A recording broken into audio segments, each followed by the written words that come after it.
ritual takes place here. Matthias, keep that arm on. It should be at the same height as his shoulder when it breaks. So. You can, absolutely.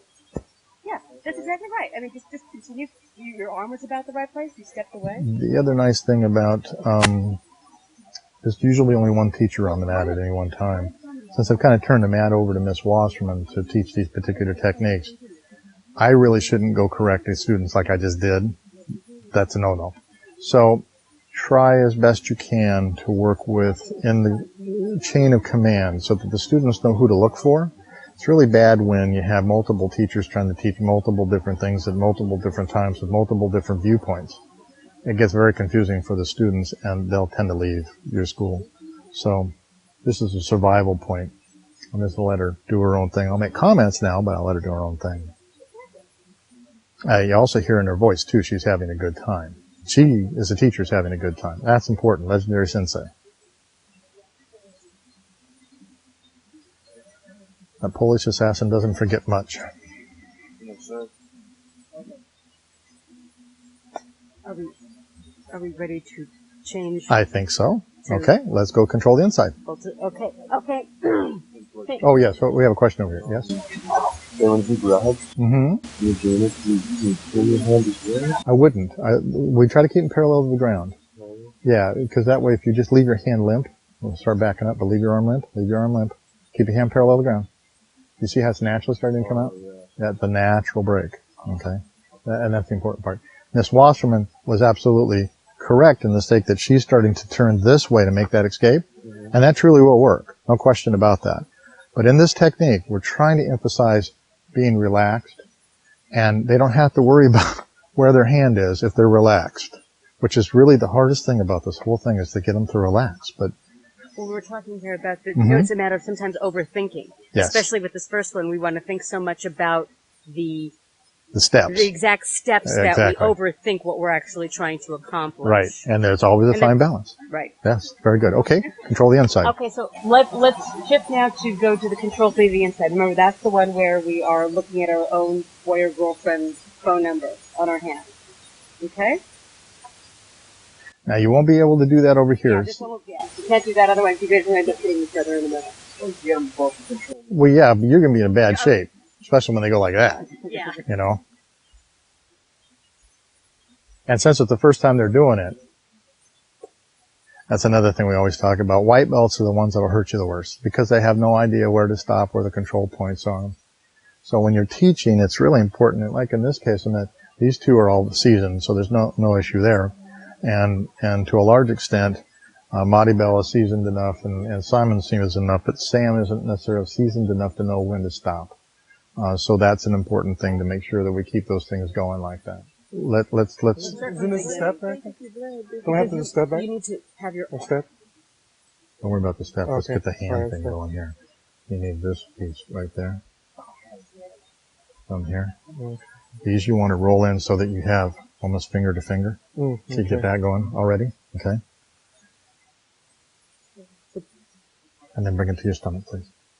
There. Down a little lower. Keep your elbows in. Right here. See how it forces him down? If you have it up here, he can stand up, right? Yeah. I'm bringing it down here. Takes his balance off. Do you want to move your knife to the front? more possibility of injuring yourself, whereas if you have it all really close in, okay. I forgot to tell you that if they're going to take anybody down, have them move their knife from the back to the front. That's good. You learn quickly on the first throw, but we usually have so much equipment on us at one time that sometimes it gets a little bit difficult to remember everything we got going on with us. You know, last week we talked about a lot of good stuff that unfortunately didn't get published, but one of the things I will talk about while we're standing here doing our thing is if you have veterans on the mat, especially if we're working in a combatish form, make sure you disarm them. We all come with knives, backup knives. You don't want a veteran gets in trouble, kind of transitions to a secondary weapon in the middle of your mat. So it's always good if you're going to have veterans on board to remove those tools. If they let you. Sometimes in teaching this, you teach it by the numbers too. Like, let's just do the grab, roll up, and the pop out. Nothing more. We'll just keep practicing that. So it gives it a smaller amount of, oh, that's nice, smaller amount of things for the student to remember, stepwise otherwise. Ms. Wasserman? With Monty Bell, and some students, okay? One of the ways you can teach this is say, okay, we're only going to do 3 pieces. We're going to do this, roll up, capture, break. We're not going to do anything else. Just practice that. So we break it into smaller sections for them. Just a thought. And not that you have to, but it's a good, not that you have to. That's just a good thing to know about.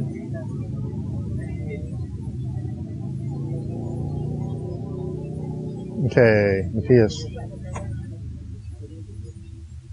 When you leverage out, really leverage out, make sure that that's coming alongside of them. Okay. Okay. Students will get into bad habit of pulling out. And by forcing that leverage to push, there you go. I want to see your elbow, touch his elbow on that. Next time, get your elbow to strike him. Okay. Now here is the classic problem. We have one group that absolutely has this thing down, and now it's going to get boring for them. The other group is still struggling. So one of the things you could do with a group moving back and forth quickly between each group, which Ms. Walterman's now bogged down over there with a problem, first time teaching, second time anyway, is to get these guys to try something slightly different. Same thing, only different. What's happening is you got bogged down over there. These guys know, and they're going to get bored. So we're going to do something a little different. Why don't we, do you think we should move to the next? Not yet, because they're still right smack in the middle of that good lesson you were giving over there. So we're going to give these guys a little variation. Okay. Okay. So let's try this. What I want you to do, go ahead and grab Matthias, I don't care. Now, take him that way. Now, Matthias, go with him. At the right point, try the technique. No, that's basically the rear. We want to control the inside. Oh, that's right. Let's just try a little variation.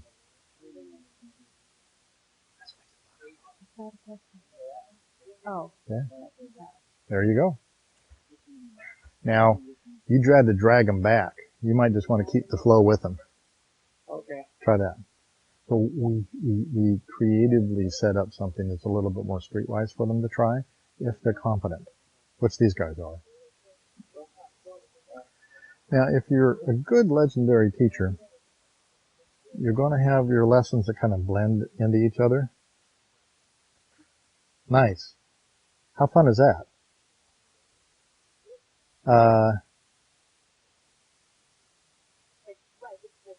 Yes, so if you can get your lessons to blend in, now Matthias, keep going with him because he's not going to stop. Yeah, I mean, in other words, when you make your break and you're out of there, think about this. If we're walk slow so the camera can track us. So I'm in here, right?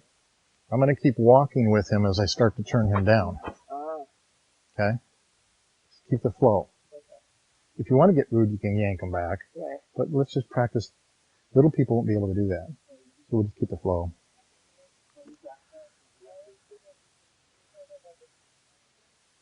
Almost.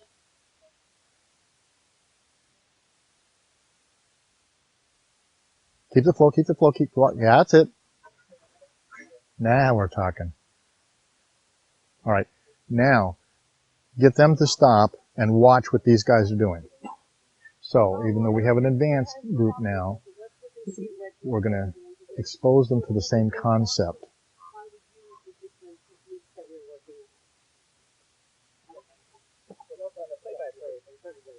Now, usually a teacher will take a hold and stop that. But the way to stop that is say, that's a good point, Simon. There's these follow-up techniques, right? But we're not there yet, right? Because you use them in different ways. That's real world. So we want you to think and get your students to think out of the box. We want them in the box to learn it, right? It's kind of sterile, right? But then we got to think out of the box. Half the fun would be if we got 2 chairs. Now this is where we improvise, adapt and overcome.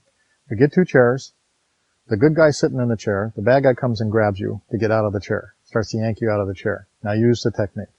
And don't say anything more. Let's just see what happens. So assign 2 people to go grab chairs. And it will be really fun to see how they come up with this.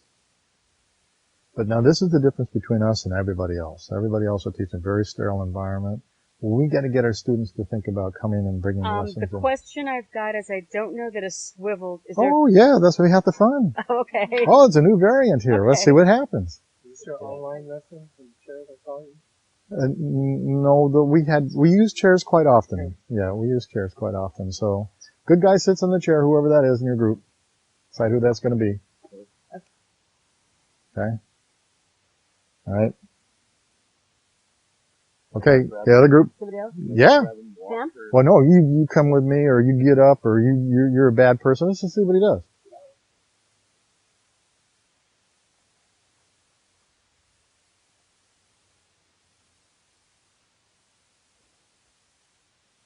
All right, well, there was no difference between that. Now stay in the chair. Does it? How cool is that? Did it change anything? No? Huh? It, yeah. That's going to be nice. We'll see what happens over here. Simon? Simon? Oh, you don't want to go down, though. I don't want Simon down. Mike?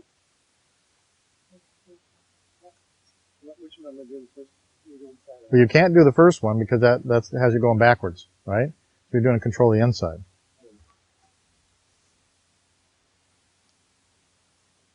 There you go. Right?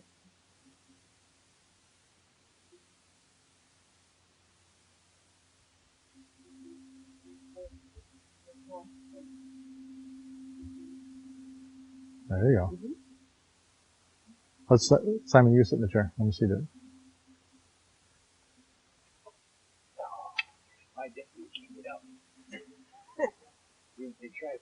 Well, now later in the white belt class rolls, you can knock them over so they have to roll backwards out of the chair.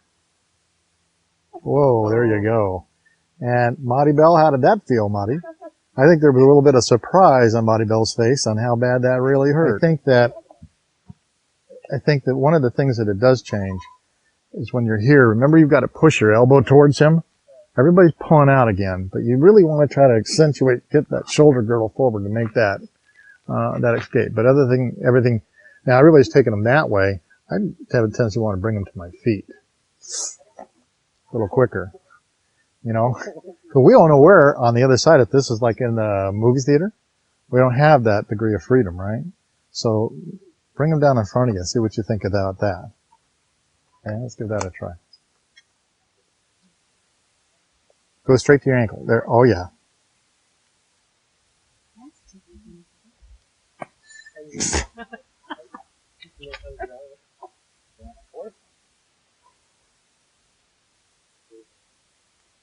Marty Bell, get in the chair. Straight down. Yeah. Now you might talk about follow-up for this, you know, which you don't know, but, you know, taking their foot and putting it on their face so they can't see you. Because they can't see you, they really can't hurt you. So you take away a person's sight. So if you watched when this happened here, there's an opportunity to add the next piece of that. Go ahead and take them down again. And good break. Okay. And then you can put your left. Yep. You can hook them. You can choke them. Or your. Yep. So that might have been easier. Yep. Push his face right to the ground. The left would have been Put it- easier just because. Push it down. There you go. There you go. Now bring your right foot up tight around that shoulder too, so they can't get too far. But now, no, don't let him up. Yeah. Put your foot on his face, please. Yeah, you want to turn his face so he can't see you. You take this foot and turn it like that, so you get them nice and stretched out so they can't see you. Yeah. See what I mean? Yeah. Then you can hyperextend that arm if it needed to. There you go. Nice. Nice. Polish assassin. That's nice. How'd that feel? Good. Yeah, baby. Okay, now let's make a suggestion. Since these guys are so quick and they're not, we're gonna swap this out. We'll bring Polish assassin over here and Sam over there. That'll help balance that out a little bit. And that's something we just don't know until after we see what's happening. We'll leave the chairs in place. Should we learn in the chairs? Or No. should we practice outside? Outside sterile, bring them in the real world. Sterile, real. Sterile, real. What was important was that you can't always tell in your groups how the dynamics are going to be occurring that day on the mat. And the sake that Matthias and the Polish assassin were just learning everything at light speed, and we're getting challenged there. So that matchup was not level, not at its best. So we swung them out, and in hopes that both groups will be learning about the same approximate speed. Now, Miss Wasserman also has a challenge with Simone. In the sake that Simone is probably more technically senior to her, no doubt about that. And he's going to want to help teach because he's just that kind of guy. This would be a good point to have Miss Wasserman assign Simone to teach that group as a sub-teacher. Basically, what's occurring right now is that Simone is more advanced in a technical sense, that he's lending a bunch of help over here. And what we're going to do is I'm going to have Miss Wasserman just go ahead and let him teach the technique over there, but keep an eye on him. And that helps to balance out the teaching. So that also helps to establish a chain of command. She'll ask Simon to correct things. So it has to go through a chain of command. Because these guys are doing their thing, and Simon's a natural teacher, and he's a little bit more advanced. He's just taking over that area. Okay? So instead of disciplining him, we're going to empower him. So make him the teacher of this technique over there. Any corrections you see, you're going to ask Simon to make the correction. That way we establish a chain of command, right? And you kind of watch this with one eye out on Simon to make sure he's doing the right thing. Okay? And when you have 20 or 30 groups on the mat, this really does help to assign sub-teachers to help in these areas. Plus, the students feel more important. They get more empowered with it. It also requires them to know everything, and if they don't always know it, they feel a little embarrassed, so they'll push them to learn it a little bit better. And that's a good thing. I know some teachers say there's only one teacher and nobody else teaches. I think they're losing out on a lot of student interaction and a lot of capability that you would miss not doing this particular technique in teaching.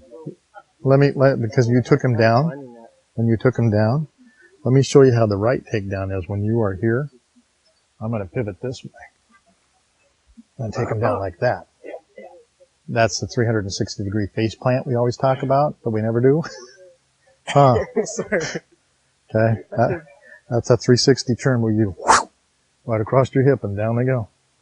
But don't do that. I just wanted you to see it because you're kind of sort of getting there. Just wanted to show you. One thing I didn't point out, grab. This is sacred. When this arm is like this, it doesn't move. I've got to move around the arm and bring it to here. Okay?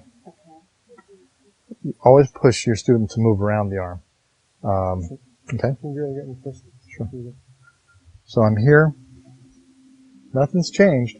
When I step in, though, I'm going to bring it. See how I'm bringing right along the arm here? That way I'm forced around my chest. Female-male thing, there's a problem, right? Yeah. So you got to watch that when you pair them up. And as far as this, grabbing the hammer here, It's a combination of that and that. Feel that? Okay. So I'm pushing right down his arm. A little bit of a twist, but more the push. Okay? It takes a while. We're almost built in a day. Oh, which part? The tricep, bicep? Yeah, the part in here. I can't find it. When? I have a hard time with that. It's right here. Feel that? Right there. Put your thumb in there. Put your hand up over there like this. Okay? Now, here's the tricep. Here's the bicep, right? There's a hole. You get right on the humerus, and that's what you tickle. See? Is that it? Well, you saw him jerk, right? Yeah, so the higher towards the armpit, the better. Okay? But that was bad enough. When you're out here, that's one thing. When you get inside of there, okay? Like in here, get up in here, feel that? See that tendon that rolls across there? That's what you're after. There's a tendon that rolls across the humerus. Little in-depth tissue discussion there.